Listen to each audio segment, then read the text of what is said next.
The stars had always called to humanity.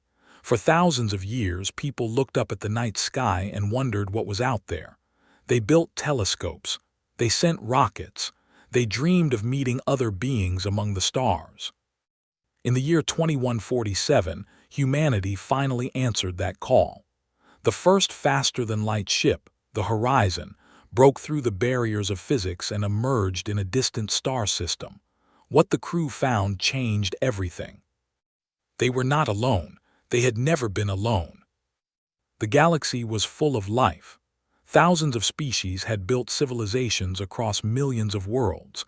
They had cities that floated in the clouds of gas giants. They had stations that orbited black holes. They had empires that stretched across entire arms of the Milky Way. And they had been watching Earth for a very long time. The Galactic Concord sent its representatives to meet humanity within days of the Horizon's arrival.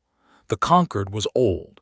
It had existed for 50,000 years, guiding the development of younger species and maintaining peace among the stars. 4,000 different species called themselves members. They had rules. They had traditions. They had ways of doing things that had worked for longer than human civilization had existed.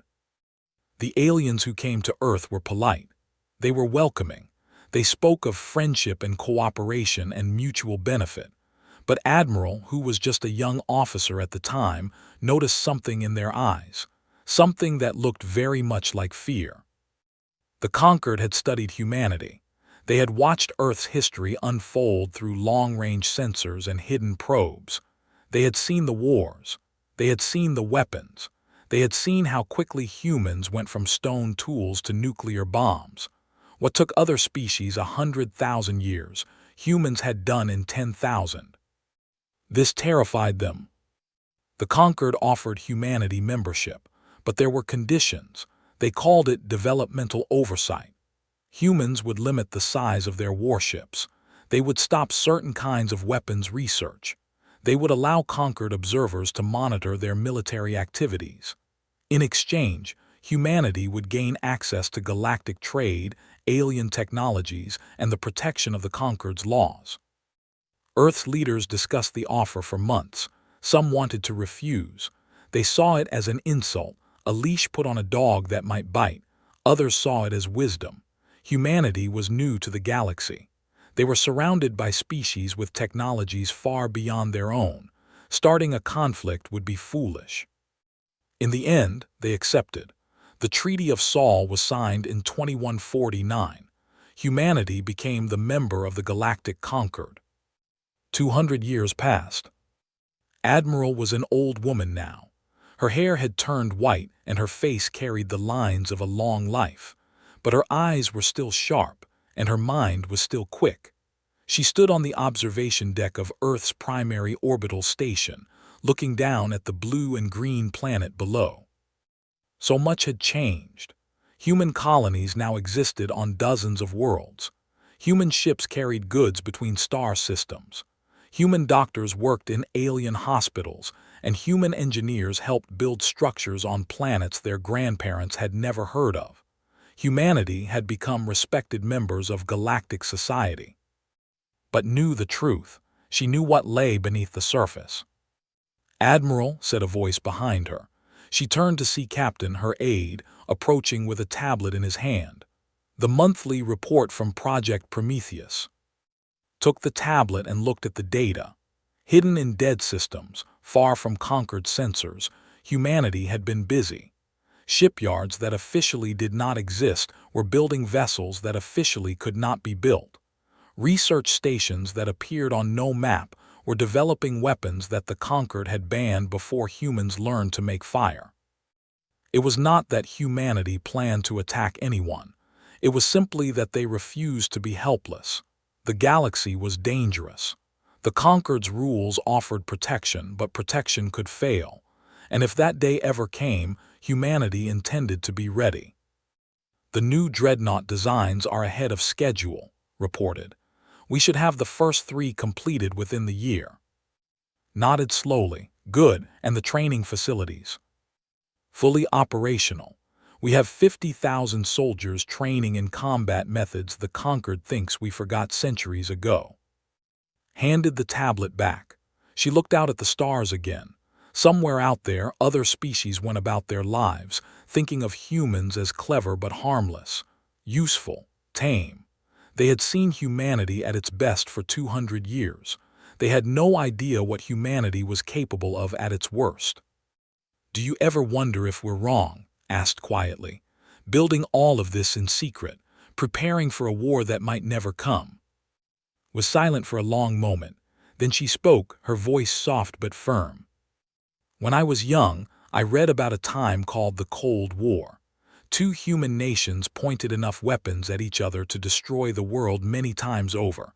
People asked the same question then. Why build weapons you hope never to use? Why prepare for destruction?" She turned to face. "The answer is simple. We prepare not because we want war, but because we want peace. True peace comes from strength, not weakness. The conquered thinks they have tamed us. They think their rules and restrictions have made us safe. But safety is an illusion. The only real safety is the ability to defend yourself." Nodded slowly. He had heard this philosophy before. All members of Project Prometheus understood it. They hoped they would never need to use what they were building, but they built it anyway. Far across the galaxy, in a region of space the conquered called the Outer Reaches, something was stirring. The Dominion had been expanding for 6 centuries. They were a warrior species, tall and powerful, with scales like armor and teeth like knives. They had conquered over 200 worlds, enslaving or destroying any species that stood in their way. The conquered had tried to stop them once long ago. The war had lasted 50 years and cost millions of lives. In the end, both sides had agreed to a border. The conquered would not interfere with and would not attack conquered space. But borders are just lines on a map, and they were hungry for more. High Warlord Rand stood on the bridge of his flagship, looking at a holographic display of the galaxy. His claws tapped against the arm of his command chair as he studied the map. The conquered was vast, but it was also soft. Most of its member species had not fought a real war in thousands of years. They had forgotten what it meant to struggle, to fight, to conquer. "Tell me about the humans," Rand said to his intelligence officer. The officer pulled up data on the display. Images of human worlds appeared, ships, soldiers, cities. "They are a young species, my lord, members of the conquered for only 200 of their years. They have shown themselves to be clever and adaptable, good traders, skilled engineers. Their military is small and restricted by conquered treaties." Rand studied the images and their history before they joined the conquered. The officer hesitated. "Violent, my lord, very violent. They fought many wars among themselves, but that was long ago. The conquered has domesticated them." Rand made a sound that might have been a laugh. "Domesticated? Yes, that is what the conquered does. They take species with fire in their blood and teach them to be peaceful. They think this makes the galaxy safer, but it only makes it weaker." He pointed to a world on the edge of conquered space, a human colony called 4. It was an agricultural world far from Earth, with a population of 8 million. "This world," Rand said, "it is close to our border. It would make a good test." The officer looked uncertain. "My lord, attacking a conquered world would break the treaty. The conquered might respond." Rand turned to face his officer. His eyes were cold and hard. "The conquered will talk. They will send diplomats and make speeches. By the time they decide to act, we will have already won. That is the weakness of democracy. That is the weakness of peace." He turned back to the display. "Prepare the fleet. We move within the month." On Earth, life continued as normal. People went to work. Children went to school. Ships came and went from the orbital stations. Most humans had never heard of the Dominion. It was far away, and the conquered's borders had held for centuries. But some people were watching. Some people always watched. In a secure facility beneath the mountains of what was once called Switzerland, A group of analysts monitored thousands of data streams from across the galaxy. They tracked ship movements. They listened to communications. They looked for patterns that others might miss. Lieutenant Sarah was one of these analysts. She was young, barely 30, but she had a gift for seeing connections that others overlooked. She had been watching them for months. Something about their behavior worried her. "Admiral," she said into her communicator, "I think you need to see this." An hour later, Admiral stood beside, looking at the data she had compiled. Ship movements near the border, supply convoys heading to staging areas, increased communications between military commanders. "They're preparing for something," said. "The patterns match pre-invasion movements we've seen in historical records." Studied the data carefully. "Do we know the target?"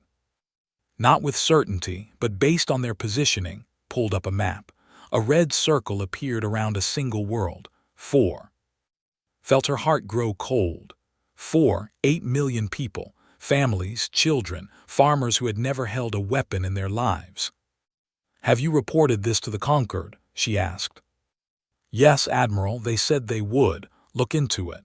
His voice carried a note of frustration. "They don't believe they would break the treaty. They think I'm overreacting." Was silent for a long moment. She had dealt with the Conquered for decades. She knew how they operated. They were not evil. They were not stupid. But they were slow. They believed in process and procedure. They thought that talking could solve any problem. Sometimes talking was not enough. "Increase monitoring of the border," ordered. "I want updates every hour. And send a message to the Prometheus Command. Tell them to begin quiet preparations." Looked at her with wide eyes. "Admiral, are we?" "We are preparing for the worst," said quietly. "I hope I am wrong. I hope the Conquered is right and they will not attack. But if they do, we will not be caught helpless." She walked toward the door, then stopped and looked back at. "You did good work, Lieutenant. Keep watching. And pray that what you're seeing is not what you think it is." Across the galaxy, on 4, life was peaceful. The colony had been established 150 years ago. It was a farming world, covered in vast fields of crops that helped feed dozens of other human colonies. The people there lived simple lives. They worked the land during the day and watched the stars at night. Maria Santos was a third-generation colonist. Her grandmother had been among the first settlers. Maria worked as a teacher in the colony's main city, educating children about Earth's history and humanity's place in the galaxy. She loved her world. She loved the open spaces and the clean air and the sense of community that came from building something together. She had no idea that her world had been marked for death. On the last day of peace, Maria stood in her classroom and talked to her students about the Galactic Conquered. She told them about the different species humanity had met. She showed them pictures of alien worlds and alien cities. The children asked questions, curious and excited about the universe beyond their sky. "Teacher," one boy asked, "are there bad aliens? Aliens who want to hurt us?" Maria smiled gently. "The galaxy is very big and there are many different kinds of beings. Some are friendly and some are not. But that's why we have the Conquered. They help keep everyone safe." The boy seemed satisfied with this answer. Maria moved on to the next topic. She did not know that in the dark spaces between stars, a fleet of warships was already moving toward her world. On Earth, Admiral received the final confirmation. The fleet had crossed the border. They were heading directly for 4.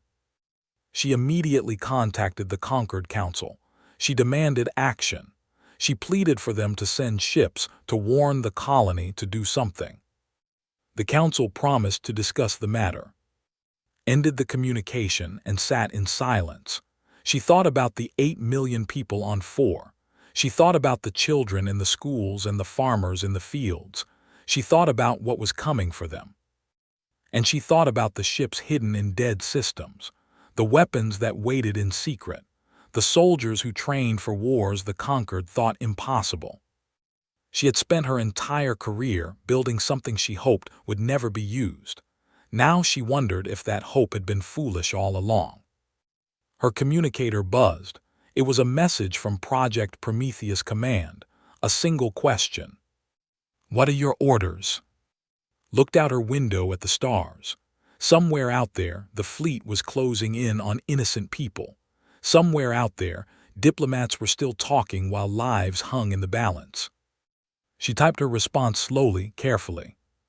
"Wait, watch, be ready." It was not the order she wanted to give, but it was the only order she could give. Not yet. Not until the galaxy understood what was at stake. Not until everyone saw what the Conquered's peace really meant. The waiting was the hardest part. In the halls of the Conquered's great assembly, representatives from thousands of species debated the movement. Some called it a training exercise. Some called it a mistake.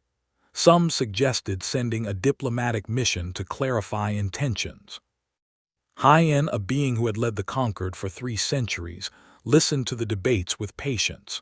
He was old and wise and had seen many crises come and go. The galaxy was vast, and conflicts arose constantly. The key was to remain calm, to talk, to find solutions that satisfied everyone.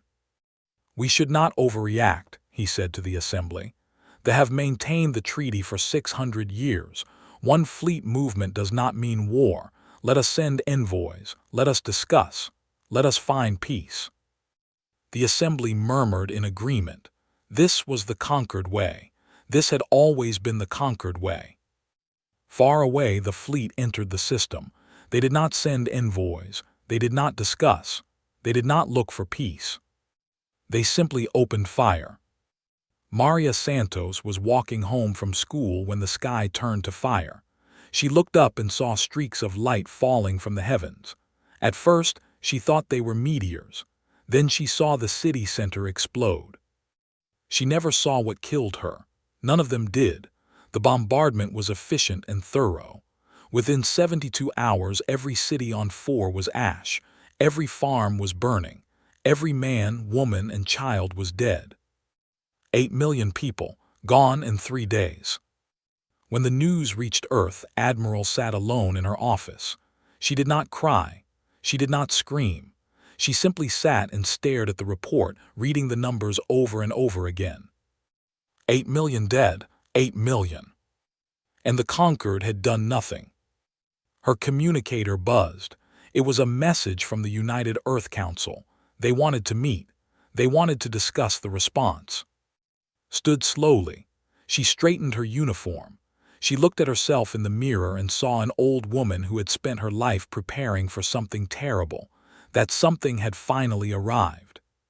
She walked to the door and paused. She thought about the choice that lay ahead.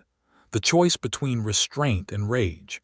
The choice between what humanity had shown the galaxy and what humanity truly was. For 200 years, they had worn a mask. They had played the role of peaceful traders and gentle engineers.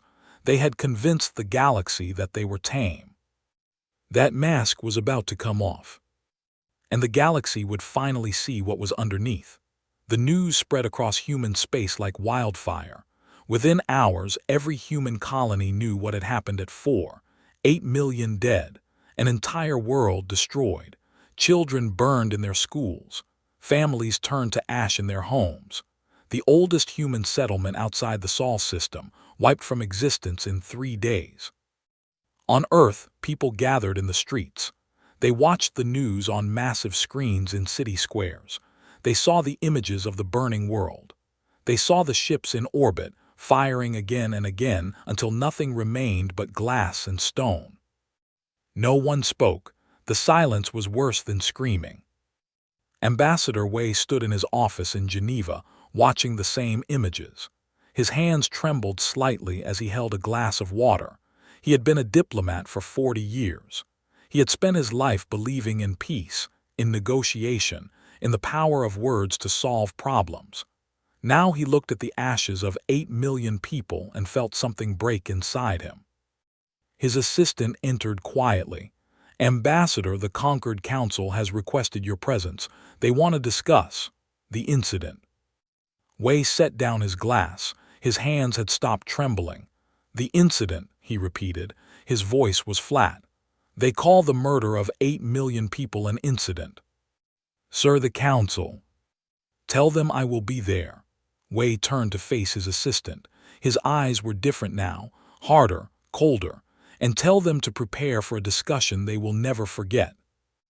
The Concord Assembly Hall was the largest structure in the galaxy.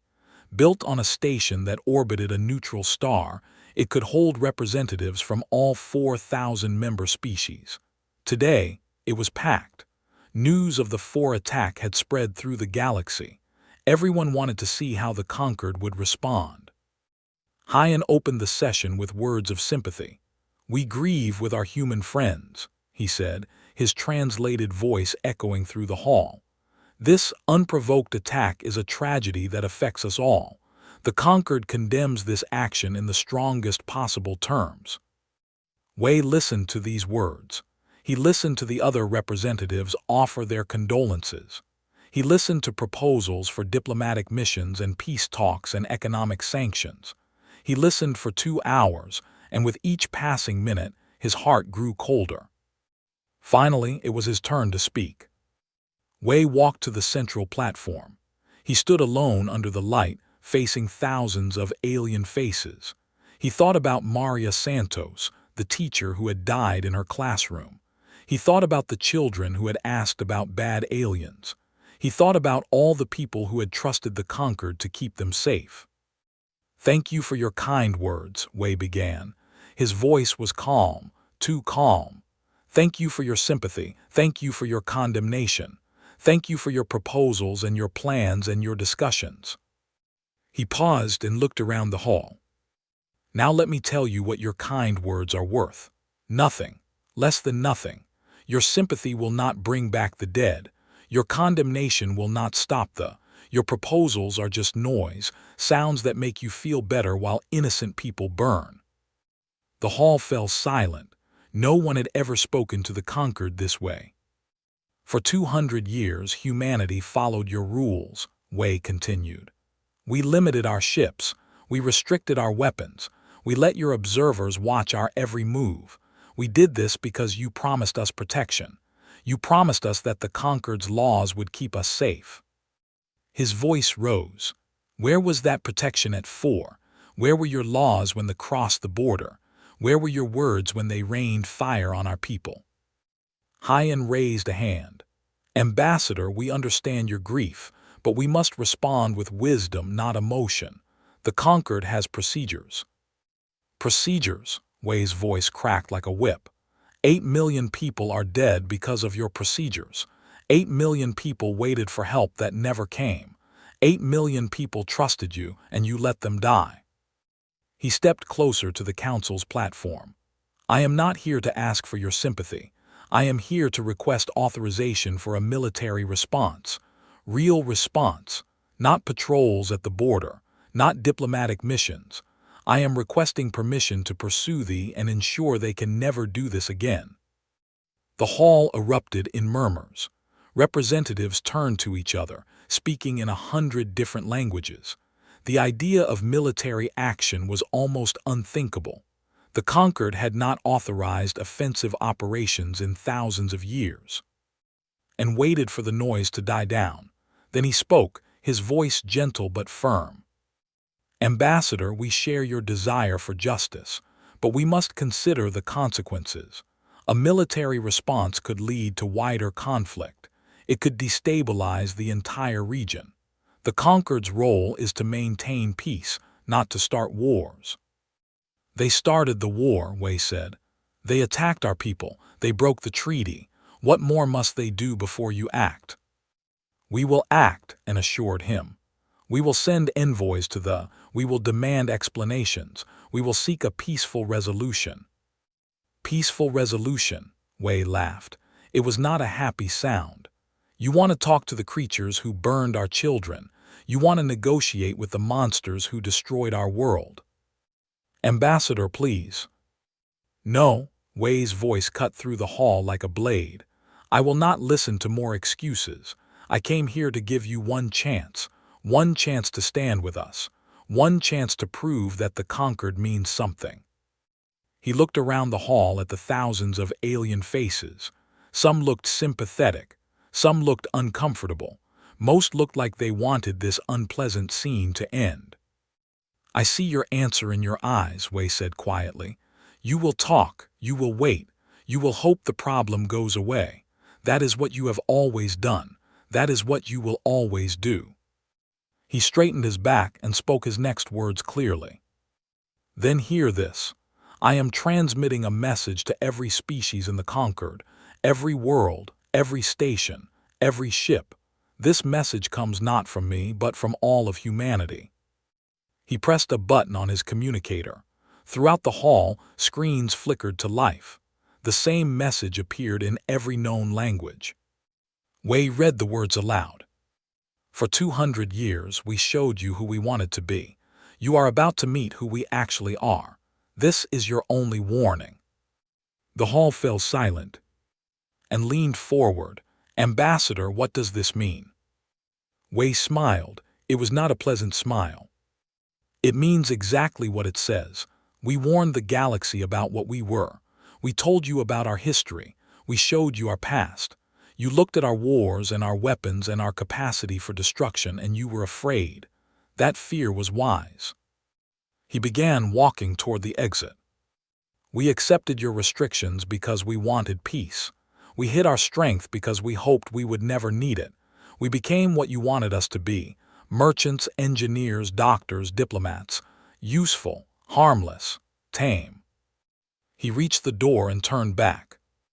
"You took that for weakness. You thought you had changed us. You thought the wolf had become a dog." His eyes swept across the assembly. "You were wrong. The wolf was just waiting, and now you have given us a reason to stop waiting." "Ambassador," and called out, "what are you planning? What will humanity do?" Wei paused. For a moment, something like sadness crossed his face. "I told you, this is your only warning. What happens next, you brought upon yourselves." He walked out. The doors closed behind him. The hall remained silent for a long, long time. On Earth, Wei met with the United Earth Council in a secure bunker beneath the old city of Beijing. The room was small and plain. No windows, no decorations, just a table and chairs and the most powerful humans alive. President sat at the head of the table. She was a small woman with hair and steel in her eyes. She had led humanity through 10 years of peace. Now she faced the possibility of war. "Report," she said simply. Admiral stood and activated a holographic display. Images of the fleet appeared. Data on their weapons and defenses scrolled across the screen. They have 27 dreadnoughts, over 200 cruisers, and countless smaller vessels. Their technology is roughly equivalent to standard Conquered levels. Their soldiers are physically powerful but not particularly creative. "And our forces?" asked. Change the display. New images appeared. Ships unlike anything the Conquered had ever seen. Project Prometheus has been active for 112 years. We have 400 combat-ready vessels hidden in dead systems throughout human space. Each one is more powerful than anything they possess. We also have ground forces trained in methods the Conquered believes we abandoned centuries ago." She paused. "If we release these forces, we will destroy there is no question about that. The question is what happens after." General Stone, commander of Earth's official military forces, spoke up. "The Conquered will not stand by while we wage war. They may try to stop us." "Let them try," said Admiral, no relation to the ambassador, from his seat at the table. His voice was hard. "They let our people die. They have no right to judge what we do next." "This isn't about rights," President said. "It's about consequences. If we strike we reveal everything we've hidden. The Conquered will know we've been building weapons in secret for over a century. They may see us as a threat." "We are a threat," said quietly. "We always have been. The only question is whether we're a threat to our enemies or a threat to everyone." Looked around the table. She saw anger in every face, grief, determination. These people had watched their citizens die while the galaxy did nothing. They wanted blood. But she also saw something else. Fear. Not of the fear of what humanity might become if they let their rage consume them. "Ambassador," she said, "what is your assessment?" Wei, who had been silent since his return from the Conquered, looked up. "The galaxy sees us as pets who have lost their temper. They think we will bark and then calm down. They have no idea what we are capable of." "And what do you recommend?" Wei was quiet for a long moment. When he spoke, his voice was steady. "I spent my life believing in diplomacy. I believed that any conflict could be resolved through words. I was wrong. Some creatures only understand force. Some lessons can only be taught through blood." He looked at the holographic display showing the fleet. "I recommend we show the galaxy what happens when humanity stops being polite." The vote was unanimous. President stood and addressed the room. "Then it is decided. Project Prometheus is activated. Admiral, you have operational command. Your mission is simple. Make sure no one ever thinks about attacking a human colony again." Saluted, "Understood, Madam President," and the Conquered. His expression hardened. They made their choice. They chose to protect peace over protecting people. Now they can watch what happens when people protect themselves. The meeting ended. The leaders dispersed to their various commands. Within hours, signals were sent to hidden bases across human space. Ships that had waited in darkness for a century began to power up. Soldiers who had trained for wars no one believed would happen received their orders. The wolf was waking up. On the High Warlord Ran received reports of the human transmission. He watched the message and laughed. "Threats," he said to his advisors. "Empty threats from a weak species. They have no ships. They have no weapons. What can they possibly do to us?" His intelligence officer hesitated. "My lord, perhaps we should increase our defenses, just in case." "In case of what?" Rand demanded. "The humans are traders and farmers. They build hospitals, not battleships. The Conquered has kept them soft for 200 years. They have forgotten how to fight." "But their history—" "Their history is ancient," Rand interrupted. "They were warriors once. Now they are sheep. The Conquered made sure of that." He dismissed his advisors and returned to his plans. The attack on 4 had been a test. It had proven that the Conquered was too slow to respond and the humans were too weak to resist. The next attack would be bigger, then bigger still. Soon, the entire outer reaches would belong to the... He did not know that in the darkness between stars, human ships were already moving. He did not know that for every vessel the Conquered had counted, there were 10 more that had never been seen. He did not know that the sheep he had attacked were actually wolves in disguise. He would learn. Soon, the entire galaxy would learn. At the Conquered assembly, Hyan reviewed the human transmission again. Something about it troubled him. The words were simple, but there was something underneath them, something dangerous. "What do we know about human history?" he asked his aides. "Their real history before the Conquered." One of his aides, a young member of the species, pulled up data files. "Their world's history is violent. They fought many wars among themselves. They developed weapons capable of destroying their entire planet. They came very close to self-extinction multiple times. And after they joined the Conquered, they have been peaceful, model citizens. They accepted all our restrictions without complaint." And studied the data. Something still bothered him. A species that violent did not simply become peaceful overnight. A predator did not turn into prey because someone asked nicely. "Have there been any reports of unusual human activity, hidden facilities, secret projects?" The aide checked the records. "Nothing confirmed. There have been rumors over the years. Unexplained energy signatures in remote systems. Ships that seemed larger than their registered specifications, but nothing we could verify." And felt a chill run through his body. It was a sensation he had not experienced in centuries. It took him a moment to recognize it. Fear. Send a message to the humans, he said slowly. Tell them the Conquered wishes to discuss their response to the attack. Tell them we are willing to authorize limited defensive actions. Limited defensive actions. Yes, they may protect their remaining colonies. They may patrol their own space. But they must not they must not cross into territory. They must not. He stopped. On his screen, a new report was appearing.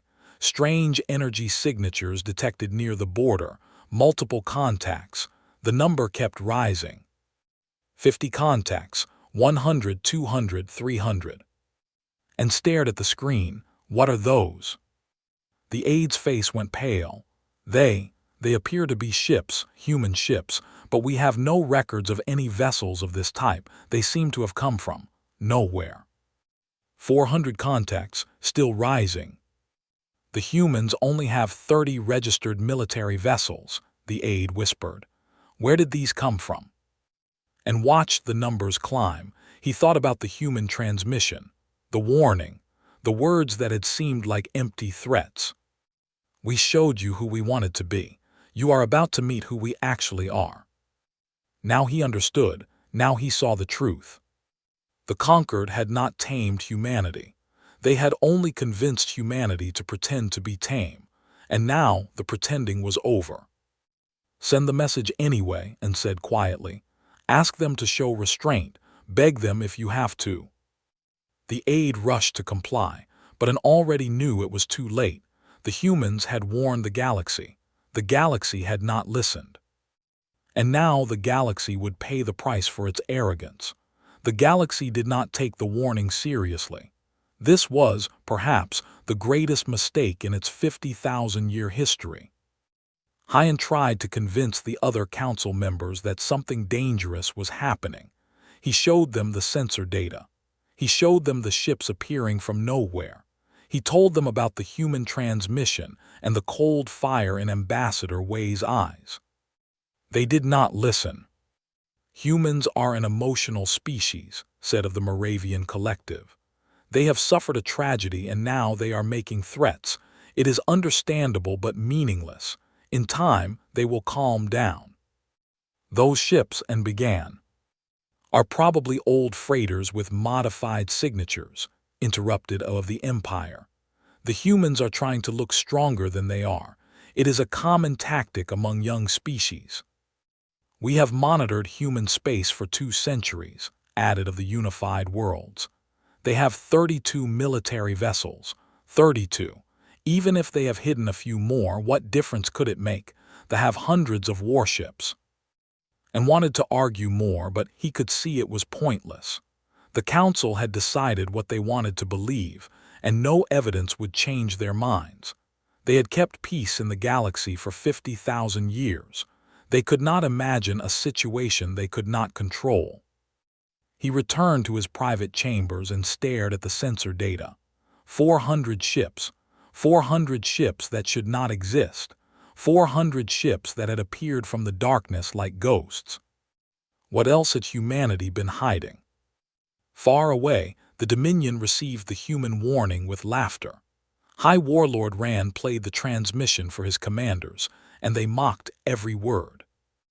Who we actually are, one commander repeated, his fanged mouth twisted in amusement. Who are they? Doctors, farmers. Perhaps they will heal us to death. The chamber filled with laughter. Rand smiled and raised his clawed hand for silence. The humans have made a mistake, he said. They have revealed their anger. This means they will act emotionally without planning. It will make them easy to defeat. What of the ships our scouts detected? Asked another commander. The ones near our border. Bluffs, Rand said confidently. Cargo vessels with weapons strapped on. The humans have no real military. The Conquered made sure of that. He turned to the holographic display showing the galaxy. We will not wait for them to act. We will strike first. Target their nearest colonies. Destroy 3 or 4 more worlds. Show them and the galaxy that they cannot be threatened. And if the Conquered objects, the Conquered will do what they always do. Talk, debate, pass resolutions. By the time they decide to act, human space will be ours. Rand's eyes gleamed with hunger. Prepare the fleet. We attack in 3 days. The orders went out. Ships began moving toward the border. The greatest war machine in the outer reaches was mobilizing for what they believed would be an easy victory. They could not have been more wrong. In human space, Admiral stood on the bridge of the UES Prometheus. The ship was enormous, larger than anything the Conquered had ever seen a human build. It bristled with weapons that the galaxy believed impossible, and it was just one of 400. "Status report," she ordered. Captain consulted his displays. "All ships report ready, Admiral. Fleet is in position. The don't know we're here." Nodded slowly. She looked at the tactical display showing the enemy fleet's position. They were moving toward human space, confident in their superiority. They had no idea what was waiting for them.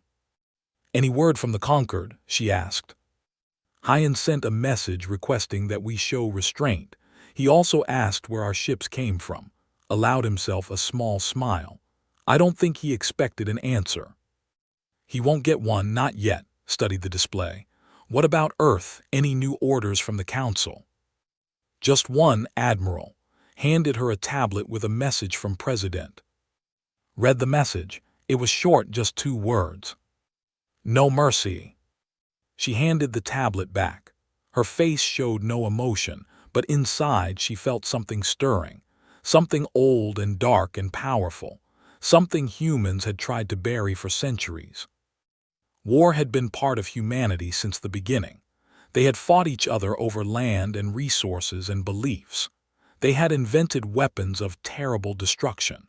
They had killed billions of their own kind in conflicts that served no purpose except pride. When they joined the Conquered, humans thought they had left that part of themselves behind. They thought they had evolved beyond the need for violence. They were wrong. The violence had not disappeared. It had just been waiting for a reason to emerge. Now it had that reason, 8 million reasons to be exact. "Signal the fleet," said. "Prepare to engage."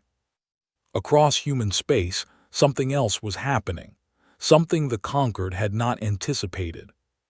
In the colony cities and orbital stations, humans were changing. They stopped going to work. They gathered in public spaces and watched the news together. They talked about about the dead, about what it meant to be human. Old books were being read again. Old films were being watched. Stories of human history that had been almost forgotten were being shared from parent to child. The stories of Thermopylae and Stalingrad, the stories of Normandy, and the stories of ordinary people who became warriors when their homes were threatened. His grandmother had fought in the last war on Earth 200 years ago. She had told him stories when he was a child, stories about sacrifice and courage and the terrible beauty of battle. He had thought they were just history, just tales from a time that would never return. Now he understood. Those stories were not history, they were prophecy. Ambassador Os of the requested an emergency meeting with Hyan. They were one of the oldest species in the Conquered. They had been studying life in the galaxy for over 1 million years, and unlike most other species, they had not forgotten what humans really were. Os was old, even by standards. Her bioluminescent skin flickered with patterns of anxiety and concern as she entered N's chamber. She said without greeting, "We need to talk about the humans," and gestured for her to sit. "I have tried to warn the council. They will not listen." "Because they do not understand."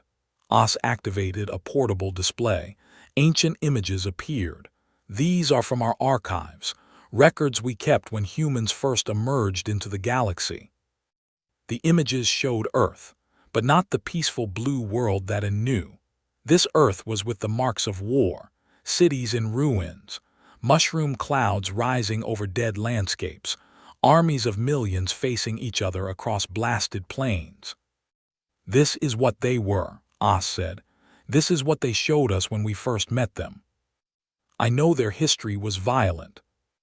"You do not know," Os interrupted. You cannot know. No species in the conquered has a history like this. Humans nearly destroyed themselves not once, not twice, but 17 times.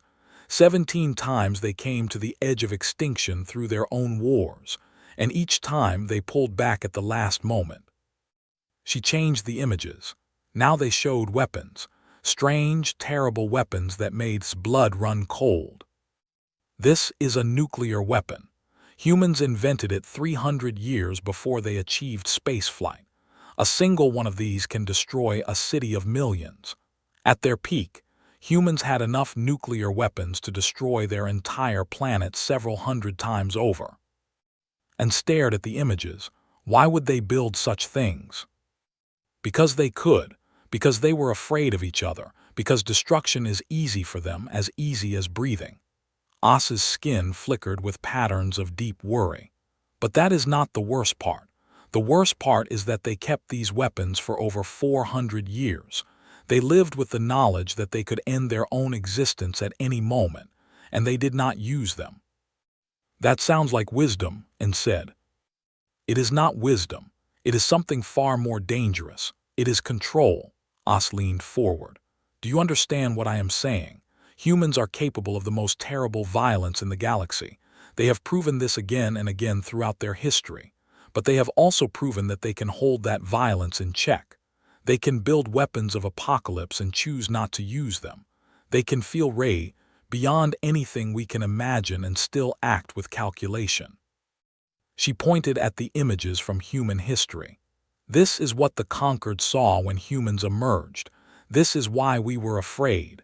This is why we demanded restrictions. We hoped that if we kept them peaceful for long enough, they would forget how to be dangerous.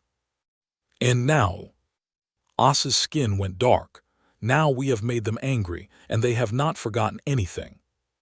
On the border, the first battle began. A scout squadron encountered human ships near the Velar system. The commander expected easy prey. Human vessels were small and weak, according to all the intelligence reports. He ordered his ships to attack. What happened next became known throughout the galaxy as the Velar incident. The human ships did not flee. They did not call for help. They simply turned toward the squadron and accelerated to attack speed. Within seconds, weapons that they had never seen before tore through their shields like they were made of paper. The battle lasted 4 minutes. 4 minutes and 6 warships were reduced to floating debris. Not a single human vessel was damaged. The commander's last transmission was recorded and later recovered. They're too fast. We can't target them. Shields are failing. What are these weapons? What are these? Then static, then silence. When the report reached High Warlord Ran, he did not believe it. He demanded confirmation. He sent more ships to investigate. They found nothing but wreckage. This is impossible, Rand said, staring at the images. 6 warships destroyed in 4 minutes, by humans. His intelligence officer looked pale. My lord, we have analyzed the debris. The weapons used were, beyond anything we have seen, plasma-based but far more powerful than standard conquered technology, and the speed of the human vessels exceeded our best interceptors by a factor of 3. That cannot be. The conquered limits human technology. They have observers, they have inspections. The conquered only sees what the humans want them to see. The officer hesitated. My lord, I think we may have made a mistake. Rand whirled on him, fury in his eyes, but before he could speak, another report came in. Another squadron had been destroyed, and another, and another. The human fleet was not waiting to be attacked. It was hunting. In the great assembly hall of the conquered, panic was beginning to spread. Reports were coming in from across the region. Human ships were appearing everywhere, engaging forces with devastating effectiveness. Battles that should have lasted hours were over in minutes. Ships were being destroyed at a rate that seemed impossible. How is this happening? Demanded. The humans have no military capability. Clearly they do, and said quietly. He felt no satisfaction in being right. He only felt the cold weight of dread. But where did these ships come from? Where were they built? How did we miss this? Because we only saw what we wanted to see, and looked around the assembly. For 200 years, we believed we had tamed humanity. We believed our restrictions had made them harmless. We were so certain of our own wisdom that we never considered the possibility that they were simply pretending. The assembly fell silent. On the display screens, more reports came in. The human fleet was moving deeper into space. Nothing was stopping them. "What do we do?" someone asked, and had no answer. For the first time in his 3 centuries of leadership, he had no idea what to do. The situation had spiraled beyond anything the conquered had ever faced. Then a new message arrived. It was from the humans. Admiral appeared on the screen. Her face was calm, her voice steady. "This message is for the galactic conquered. You asked us to show restraint. You asked us to limit our response. We gave you 200 years of restraint. We gave you 200 years of limits. That time is over." She paused, letting the words sink in. "We told you what we were. We showed you our history. We warned you what would happen if you pushed us too far. You did not listen. You thought we had become soft. You thought we had forgotten who we are." Her expression hardened. "We remember. We have always remembered. And now you will see what humanity looks like when the leash comes off." The transmission ended. The assembly sat in stunned silence. Far away, the human fleet continued its advance. Behind them, ships burned and drifted and died. Ahead of them, an entire empire waited to learn the true cost of attacking humanity. The warning had been given. The warning had been ignored. Now came the reckoning. Admiral stood on the bridge of the UES Prometheus and watched the stars burn. The holographic display before her showed the first major engagement of what the humans were calling the Reckoning War. 40 dreadnoughts had gathered near the system to stop the human advance. These were the pride of the fleet, massive vessels bristling with weapons, each one capable of laying waste to an undefended world. They lasted 7 minutes. Human ships moved through the formation like wolves among sheep. Their weapons were not just more powerful than anything they had seen. They were different. Plasma beams that curved around shields, kinetic rounds that accelerated to relativistic speeds, electronic warfare systems that turned enemy ships on computers against them. The commanders screamed orders into their communicators. Their ships fired everything they had at the human vessels. Most shots missed entirely, unable to track targets that moved faster than their sensors could follow. The few shots that landed barely scratched the human shields. Then it was over. 40 dreadnoughts reduced to burning wreckage. 3,000 dead in less time than it took to brew a cup of coffee. Captain approached with a damage report. "Admiral, our casualties are 0. 4 ships report minor shield damage, all combat ready." Nodded without looking away from the display. "Casualties among the enemy." "Total, ma'am. No survivors detected." Something flickered in his eyes. Sadness, regret, whatever it was, she pushed it down. "Signal the fleet. Maintain advance speed. Next target is the supply depot at station." "Aye, Admiral." As moved to relay the orders, continued to watch the debris field. 3,000 dead. 3,000 beings who would never see their homes again, never hold their families, never laugh or cry or dream. She thought about the 8 million who had died at 4. She thought about the children and the farmers and the teachers. She thought about Maria Santos, whose name she had seen in the casualty reports, a third-generation colonist who had been teaching children about the wonders of the galaxy when the sky turned to fire. 3,000 dead today. 8 million humans dead last month. The math did not balance. It would never balance. But this was not about math. This was about making sure it never happened again. The fleet moved on. Throughout the galaxy, beings of every species watched the war unfold with growing horror. The reports came in hour after hour, each one more devastating than the last. Fleets destroyed. Stations captured, worlds surrounded and blockaded. The humans did not fight like any species the galaxy had ever seen. They did not stop to negotiate.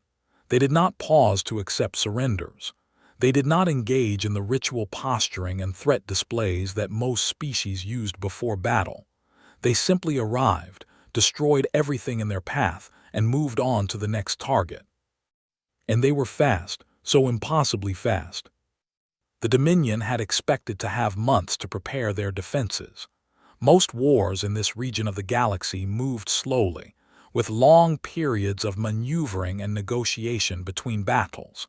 The humans gave them no such luxury. On the first day, they lost their forward fleets. On the second day, they lost their border stations. By the fourth day, human ships were operating deep inside territory, striking supply lines and communication relays. The entire military was thrown into chaos as commanders lost contact with each other and with their capital. High Warlord Ran watched the disaster unfold from his command center on the. His scales had gone pale with stress, and his claws left deep gouges in the arm of his chair. "How is this possible?" he demanded for the 100th time. "How are they doing this?" His advisors had no answers. Everything they thought they knew about humans was wrong. The peaceful traders and gentle engineers had become something else entirely, something terrifying. "They're not fighting like conquered species," said his senior tactician. "They're not even fighting like us. Their doctrine is completely different. They don't seek to defeat our forces. They seek to destroy them, utterly and completely." "What kind of species thinks like this?" "Their kind." The tactician pulled up historical data on his display. "I've been studying their past. Their wars were not like our wars. When they fought to win at any cost. They would destroy cities to save cities. They would burn their own lands to deny them to enemies. They invented weapons that could kill millions with a single strike and then built thousands of those weapons." Rand stared at the data, and the conquered thought they could make such a species peaceful. The conquered thought they could make them obedient. There is a difference. A communications officer interrupted. "My lord, we've received a transmission from the human fleet." The display flickered and Admiral's face appeared. She looked tired, dark circles under her eyes, lines of stress around her mouth, but her voice was steady and cold. "High Warlord Ran, you have seen what we can do. Your fleets are destroyed, your supply lines are cut, your worlds are surrounded. This war is over. All that remains is how it ends." Rand leaned forward. "What are your terms?" "Unconditional surrender, immediate cessation of all military activity, disbandment of your fleet, war crimes trials for those responsible for the attack on 4. Paused. "And a formal apology to the families of the 8 million people your forces murdered." "And if I refuse?" His expression did not change. "Then we continue. We take your worlds one by one. We destroy your military completely. And when we reach we show you what humans do to those who harm our people." Rand felt his heart racing. He thought about the reports from his commanders, the desperate calls for help that went unanswered, the ships that vanished from his displays one by one, the growing darkness as system after system went silent. "You would commit genocide?" he asked. "You would destroy an entire species?" "We would do what is necessary." His voice held no anger, no hatred, just cold certainty. "You killed 8 million of our people. You burned our children in their schools. You showed us no mercy. Why should we show you any?" The transmission ended. Rand sat in silence, surrounded by advisors who had no advice left to give. On the 7th day, the human fleet reached the core systems. 12 major worlds, the heart of the Dominion, found themselves surrounded by ships that had crossed 1,000 light years in less than a week. The conquered assembly watched in horror. This was beyond anything they had imagined. A species they had considered controlled, managed, tamed was carving through one of the galaxy's most powerful empires like a knife through water. Hyan sent message after message to the human command. He pleaded with them to slow down, to accept negotiations, to give diplomacy a chance. Admiral responded to only one of these messages. You had 200 years to earn our trust. You had one chance to stand with us when we needed you. You chose to debate while our people died. Now you can watch while we solve the problem ourselves. The Concord's military commanders met in emergency session. Some argued that they should intervene to stop the humans. Others pointed out that they had no ships that could match the human fleet. A few suggested trying to negotiate a peace between humans and... With respect, said Ambassador Osov, who had been invited to provide historical context, you do not understand what you are dealing with. The humans are not acting out of rage. They are acting out of calculation. Every move they make is designed to achieve a specific result. And what result is that? Asked one of the commanders. They want to make sure this never happens again. They want every species in the galaxy to know what happens to those who attack humanity. They are not just fighting a war. They are sending a message. But surely they can be reasoned with. They are Concord members. They understand diplomacy. Os made a sound that might have been a laugh. They have been reasoning with you for 200 years. They accepted your restrictions. They followed your rules. They played by your system. And when they needed that system to protect them, it failed. Why would they trust it now? The commanders had no answer. On the 9th day, the first world surrendered, then another, then 3 more. The Dominion was falling apart as its leaders realized they could not win. High Warlord Rand made one final attempt to salvage the situation.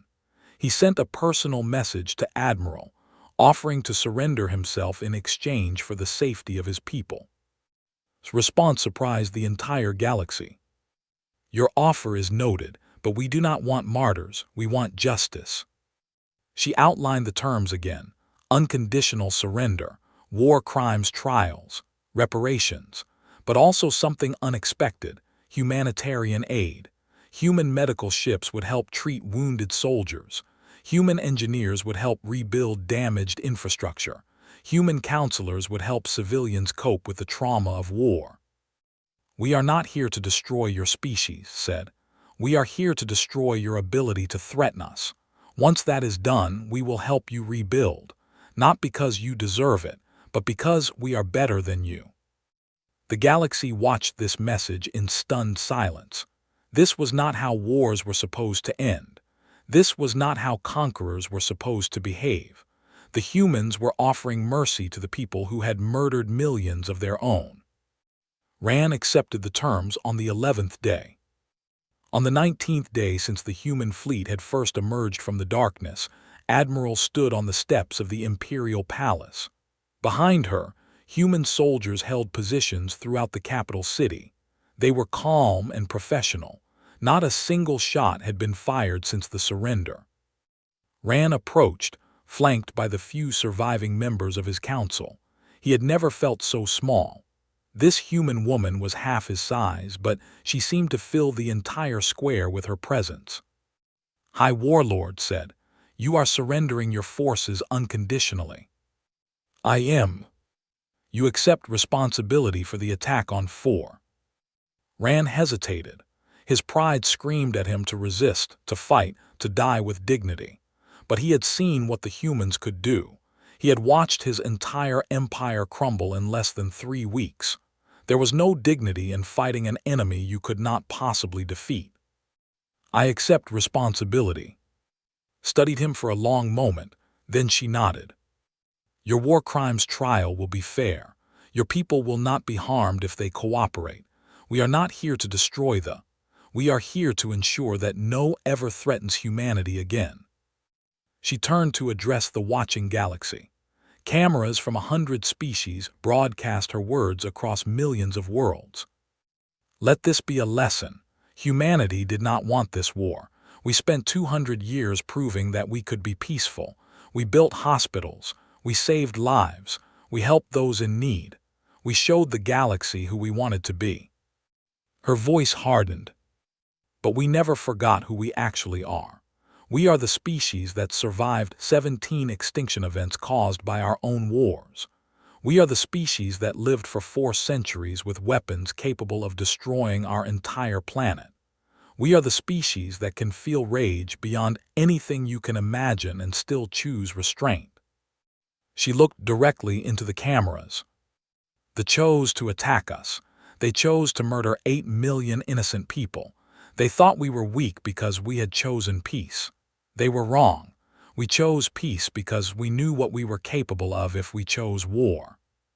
She gestured at the conquered capital around her. Now you all know, remember this. Remember what happens when you push humanity too far. We gave the galaxy a warning. The galaxy did not listen. This is what not listening costs. The transmission ended. Across the galaxy, billions of beings sat in silence, trying to understand what they had just witnessed. Humanity was not what they had thought. Humanity had never been what they thought.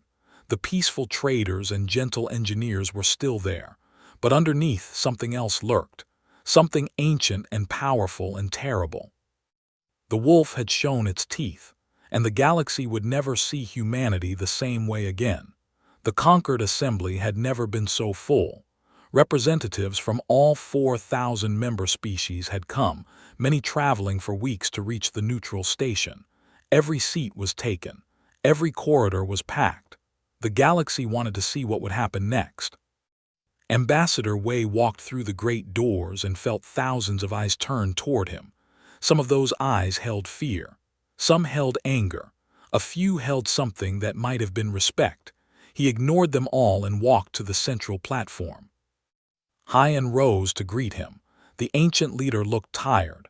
The past few weeks had aged him more than the previous century.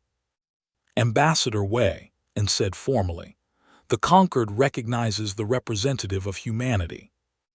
Wei nodded. He carried no weapons. He wore no armor. He was just a man in a simple suit, standing alone in the center of the galaxy's most powerful assembly. But everyone in the room knew what stood behind him. 400 ships, millions of soldiers, technology that could crush any force the conquered could gather. Wei began, his voice calm and clear. "We need to talk about the future." A murmur ran through the assembly. What would humanity demand? What would they take? Would they seek revenge against the conquered for failing to protect 4? Would they try to conquer the galaxy now that everyone knew their true power? For the past 19 days, humanity has been at war, Wei continued. We did not start that war. We did not want it. But when our people were murdered, when 8 million innocent lives were taken, we had no choice but to respond. He paused, letting the words settle. The Dominion has surrendered unconditionally. Their military has been disbanded. Their leaders will face trials for their crimes. The threat they pose to humanity and to the galaxy has been eliminated.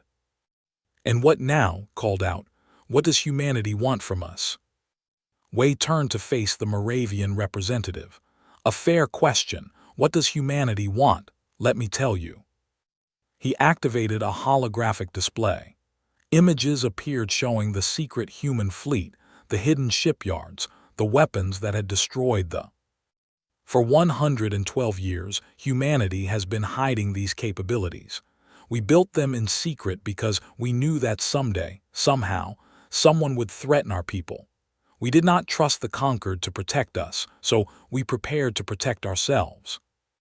The assembly buzzed with shocked whispers. 112 years. That meant humans had started building their hidden military less than a century after joining the conquered. They had never truly trusted the galaxy's protection. "We could use these weapons to conquer," Wei said. "We could demand tribute from every species. We could establish an empire that would make them look like children playing at war. Some in the human government have suggested exactly this." He let that statement hang in the air. "But that is not who we want to be. Conquest is easy. Destruction is easy. Any species can learn to kill. The real challenge is building something better than what came before." Wei deactivated the display of weapons and replaced it with something else. blueprints, technical specifications, medical formulas, agricultural techniques. This is what we are offering the conquered, all of it freely, without conditions. The assembly fell silent. They had expected demands. They had expected threats. They had not expected this. These are technologies humanity developed over the past 2 centuries, Wei explained. Propulsion systems that are 3 times more efficient than anything the conquered uses. Medical treatments that can cure diseases your doctors call incurable. Agricultural methods that can turn barren worlds into gardens. He gestured at the vast display of knowledge. We could have used these technologies to give ourselves an advantage. Instead, we are giving them to everyone, because we believe the galaxy will be better if everyone prospers, not just humanity. Hyan found his voice. Ambassador, this is unexpected. What do you want in return? Several things, Wei said. First, the developmental oversight program ends today. Humanity will build what we choose. We will go where we choose. We will defend ourselves as we see fit. No more restrictions. No more observers. No more pretending we are something we are not. Murmurs of concern rippled through the assembly. A humanity without restrictions was a terrifying thought. Second, Wei continued, we want a seat on the High Council, not as guests, not as junior members, as equals. Our voice will be heard on every major decision. And nodded slowly. That seems reasonable. Third, and this is the most important, we want an alliance. A real alliance, not the conquered's current system of mutual promises and slow responses. We want a military partnership that can respond to threats quickly and effectively. Understood, you want us to give you control of our militaries. No, Wei said firmly. We want to work together. Human ships will help patrol conquered borders. Human soldiers will help defend conquered worlds. In return, other species will contribute what they can to our common defense. He looked around the assembly. The galaxy is dangerous, though we're not the worst thing out there. There are threats beyond the outer reaches that the conquered has been ignoring because you were too afraid to face them. Humanity is not afraid. We will face those threats, but we would rather face them with allies at our side than alone. And stepped forward. Ambassador, I must ask, after everything that has happened, why would humanity want to be our ally? We failed you. We let your people die while we debated and delayed. Why offer us partnership instead of punishment?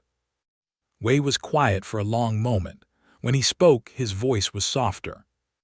Because vengeance is not justice. Because destroying the guilty does not bring back the innocent. Because we spent 200 years showing the galaxy who we wanted to be, and despite everything that has happened, that is still who we want to be. He looked at In with something that might have been compassion. You kept us on a leash because you feared what we might become. That was your mistake. You should have looked at what might threaten us all and been grateful that we would be there to face it. He turned back to the assembly. We could be your conquerors. We could be your masters. We have proven we have the power. But power without purpose is just destruction. We would rather be your partners. We would rather build something worth protecting. Wei spread his hands. This is our offer. Alliance instead of empire. Partnership instead of domination. A future where humanity and the conquered stand together against whatever darkness waits in the spaces between stars. He paused. You have seen what we do to those who harm our people. Now imagine what we do for those we call friends. The assembly erupted in debate. Species that had feared humans now considered whether to embrace them. Species that had dismissed humans now reconsidered everything they thought they knew. The galaxy was changing, and everyone could feel it. The vote, when it came, was nearly unanimous. The conquered accepted humanity's offer. 10 years passed. The galaxy was different now. Human ships patrolled alongside conquered vessels, their presence a reminder that the old ways had changed. Human engineers worked on 100 worlds, solving problems that had stumped other species for. Human soldiers stood guard at the borders, watching the darkness beyond. The Dominion was gone. In its place was a new government, one that had chosen to join the conquered rather than oppose it. The war crimes trials had been completed. Those responsible for four had been judged. Justice had been served. On Earth, in a memorial garden built on the site where four's coordinates were displayed among the stars, Admiral tended flowers. She was very old now, past the age when most humans retired. But she found peace in this simple work, caring for plants brought from dozens of worlds. She heard footsteps approaching. She looked up to see a young in diplomatic robes walking toward her. His scales were lighter than most of his kind, and his eyes held a mixture of nervousness and determination. "Admiral," he asked quietly. "Just now," she said. "I retired 5 years ago." "I know, he paused, gathering his courage. "I wanted to meet you. I am As. My father was a soldier in the Dominion fleet." "Studied him, was." "He died in the war. His ship was destroyed on the 7th day." As looked down at his feet. "I was young when it happened. I grew up hating humanity for taking my father from me. And now I have learned more. I have studied what happened. I know what my people did it for. I know why humanity responded as they did." He looked up, meeting her eyes. "I still miss my father. I always will. But I understand now that he was fighting for something wrong." Was silent for a long moment.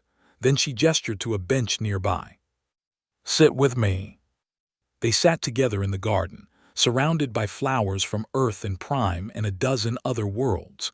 The air smelled of life and growth. "I think about the war every day," said softly. "I think about the people we killed, 3,000 in the first battle, 20,000 in the next, hundreds of thousands by the end." She looked at the young. "Your father was one of them. I gave the orders that killed him." As nodded slowly. "I know." "Does that make you angry?" "Sometimes." He considered the question. "But I also know that if my people had not attacked the war would never have happened. We started it. Humanity finished it. I cannot blame you for defending your people." Nodded. "That is wise. Wiser than I was at your age." They sat in silence for a while, watching the flowers sway in the gentle breeze. "May I ask you something?" As said eventually. "Of course." "In the war, when you were winning, when you could have destroyed us completely, why did you stop? Your weapons, your soldiers, everything you had. We were helpless. Why did you offer mercy instead of extinction?" Thought about the question. She had asked herself the same thing many times over the years. "Because restraint is not weakness," she said finally. "It is the hardest kind of strength. Destruction is easy. Any species can learn to kill. The real test is knowing when to stop and choosing to build something better from the ashes." She reached out and touched a flower with delicate petals. It was a species that had nearly gone extinct during the war. Human botanists had helped restore it. "We warned the galaxy about what we could be, but we never forgot what we wanted to be. We wanted to be builders, not destroyers, healers, not killers, friends, not conquerors." She looked at As. "Your species gave us a reason to kill. We had to choose whether we would let that reason define us or whether we would define ourselves. And you chose mercy." "We chose hope," corrected. "Mercy is what you show to the defeated. Hope is what you offer to the future. We showed mercy to the because we hoped that someday we would not be enemies anymore. And here you are, 10 years later, sitting in a garden on Earth, talking with the woman who killed your father." She smiled sadly. "I am not proud of what I did in the war. I did what was necessary, but necessary is not the same as good. Every life we took was a tragedy. Every ship we destroyed was full of people who had families and dreams and hopes of their own. I carry that weight every day." She looked up at the sky, where the stars were beginning to appear. "But I am proud of what humanity did after the war. We could have become monsters. We could have let our rage consume us. Instead, we chose to be better. Not because it was easy, because it was right. Oz followed her gaze to the stars. Somewhere up there, human and ships flew together, patrolling the borders, watching for threats. "Thank you," he said quietly. "For what?" "For stopping, for giving my people a chance to be something other than what we were." He looked at her. "And for talking to me, I was not sure you would." Smiled. "I have learned that the most important conversations are often the hardest ones to have." They sat together as darkness fell and the stars came out. In the garden around them, flowers from 100 worlds bloomed together in the cool night air. Far above, a human battleship passed through the system on patrol. Its captain, a young woman named Maria Santos, named after a teacher who had died at 4, looked down at Earth and thought about the stories her grandmother used to tell. Stories about a simple farming colony where people lived in peace and watched the stars at night. 4 was gone. Nothing could bring it back, but its memory lived on, not as a wound but as a promise. A promise that humanity would protect its own. A promise that mercy and strength could exist together. A promise that the galaxy could be better than it was. The ship continued on its way, joining vessels from a dozen species in the endless patrol. Together, they watched the darkness. Together, they guarded the light. And somewhere in that vast darkness, something ancient and terrible stirred. It had watched the young species called humanity with interest. It had seen their war. It had seen their mercy. It had seen what they could do when they stopped pretending to be tame. It would wait, it was patient. But it knew, as it had always known, that eventually it would have to face these humans. And for the first time in a billion years, it wondered if it might lose. The galaxy had been warned. The galaxy had learned. And humanity had taken its place not as pets or threats, but as something the universe had not seen in a very long time. Partners, protectors, hope. This was who they had always wanted to be. And now, at last, the galaxy could see it too. The stars burned on as they always had, but their light seemed a little brighter now, knowing that humanity was watching over them. 8 million lives had been lost at 4. Their sacrifice would never be forgotten, but from their ashes something new had grown, something stronger, something better. A galaxy united, a humanity unchained, a future worth fighting for. And in the memorial garden on Earth, an old woman and a young alien sat together in peace, surrounded by flowers that should never have bloomed, on a world that should never have known such friendship. This was what restraint had earned. This was what mercy had built. This was what hope had made possible. This was humanity's gift to the galaxy. And it was only the beginning.